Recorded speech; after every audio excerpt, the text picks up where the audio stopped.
The need for stakeholders to be aware of modernized public procurement and reform methodologies was emphasized as the Ministry of Finance's e-procurement workshop continued today. The workshop hosted at the Finance Ministry was formally opened by Finance Minister Winston Jordan. It covered Ghana's roadmap and action plan for implementation of an electronic government procurement system. Minister Jordan noted that as Ghana evolves, so too must its procurement systems. It will facilitate easier access to suppliers, contractors and consultants, resulting in reduced administrative costs.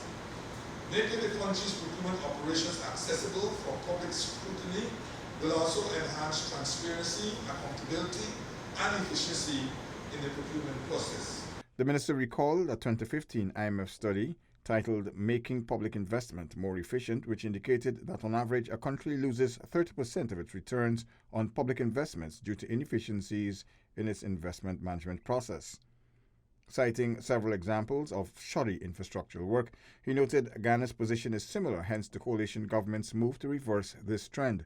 The decade of development, he said, further necessitates this move due to the rapid anticipated public sector investment growth.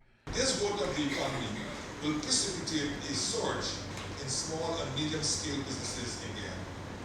Therefore, the implementation of an electronic procurement system is timely, as it will provide opportunities for the development of these businesses by removing obstacles to the acquisition of government contracts. Public Procurement and Tender Administration Board Chairman Berkeley Wickham explained that the process began on October 21, 2019.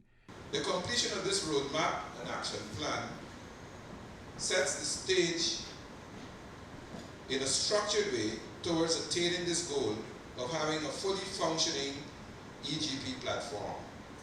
The workshop was facilitated by a Portuguese-based Inter-American Development Bank consultant, João de Almeida. The National Procurement and Tender Administration Board was established in accordance with Section 16, Chapter 1 of the Procurement Act of 2003, which came into effect in November of 2004, with the signing of the order by the then Finance Minister.